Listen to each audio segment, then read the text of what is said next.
Rawteur. It's been over 2 decades since Ridley Scott's Gladiator had us all shouting at our screens. Are you not entertained? And like everyone else, I've been hyped for the new sequel, Gladiator 2. Wait, did I rent the wrong movie again? Oh, shit.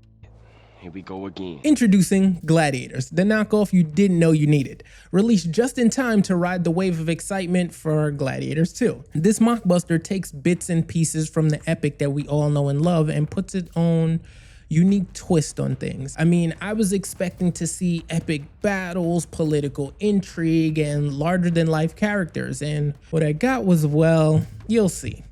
At my signal, unleash hell. The original Gladiator gave us Russell Crowe as Maximus. He was a betrayed general who turned arena legend in A Tale of Revenge that actually went on to sweep at the Oscars. Now, 2 decades later, Gladiator 2 continues the legacy with Lucius. He's actually the young boy from the first movie. He's going to be stepping into the Coliseum, and Denzel Washington is playing a master manipulator who's pulling all the strings. I have the trust of the emperors. It will clear my path to the throne.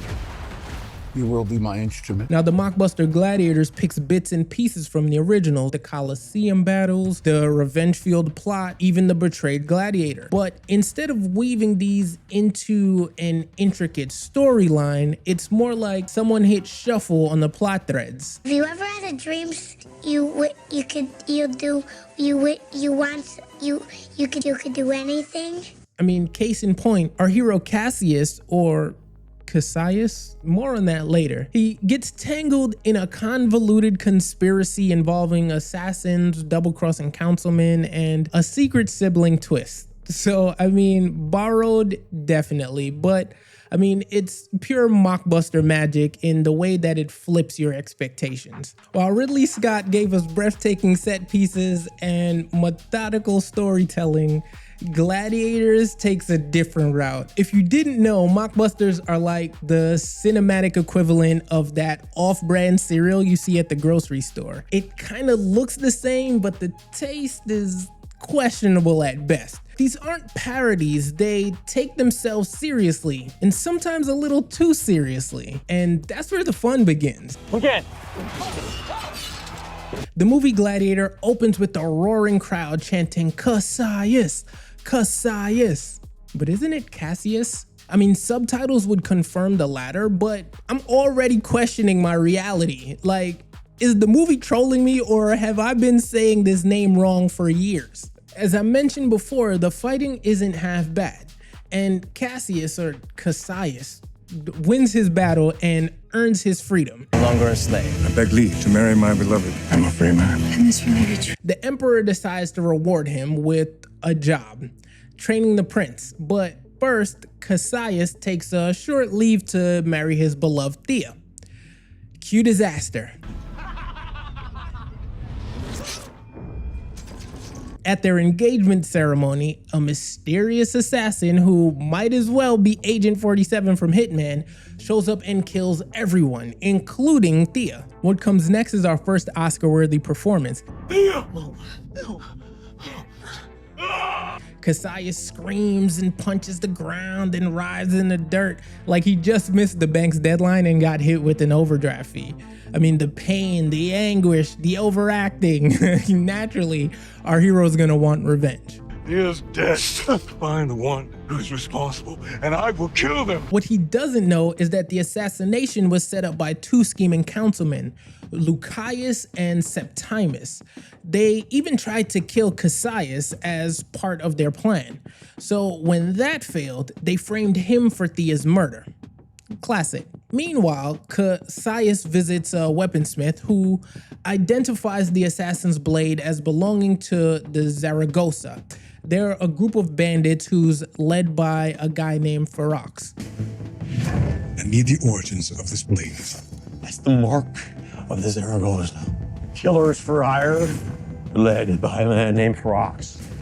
Resides hidden fortress east of the city. The Smiths gives him a map to a Zaragoza recruiting tournament. Sounds helpful, right? Wrong. The councilman flipped the weaponsmith already, and this map is actually a trap. Take one of my gladiators with you. I leave Rome tonight. Now back in Rome, the emperor starts to catch on to the conspiracy and has Lucius arrested. But Septimus is just warming up. His scheme to seize the throne is actually coming together, and Cassius is still wandering the wilderness looking for Ferox. This letter is from someone inside the government.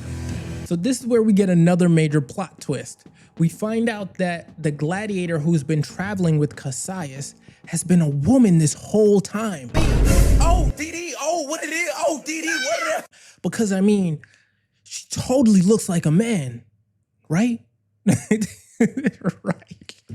The two of them have this heartfelt moment, or at least it's supposed to be, before immediately getting ambushed again. However, this time, Ferox himself shows up and is able to capture Cassius. Are you ready?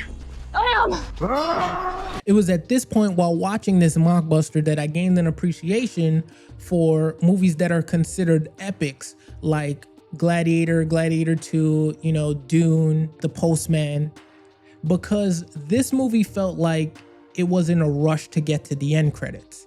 I mean, characters are just teleporting from scene to scene with no explanation. I mean, when you think about the time frame, they're walking. There's no, they're not riding horses anywhere. There are no cars. So these journeys take days, but it's literally scene to scene, and they're like, they've traveled 100 miles. You know, the plot threads are just dangled, yanked, and then thrown away just as fast. But I digress. We have a new emperor. Septimus. Meanwhile, Septimus plays his final card. He convinces the Senate to vote no confidence in the emperor, installs himself as the new ruler, and reinstates the gladiator games. Naturally, his first order of business is to throw Cassius into the arena to fight Ferox. But here's the thing, Ferox has arranged to give up his life as a bandit to become a slave gladiator? Make that make sense. To the death you will fight. To enjoy it. And then comes the final plot twist. Ferox and Cassius are brothers. Whoa. Yup, brothers. I didn't know whether to laugh or to cry. I was just like, what? I mean, but it was just in time for the real emperor to burst in, arrest Septimus, and restore order. And just like that, the story wraps up. Or does it? Stick around because you won't want to miss this next wild mockbuster rental.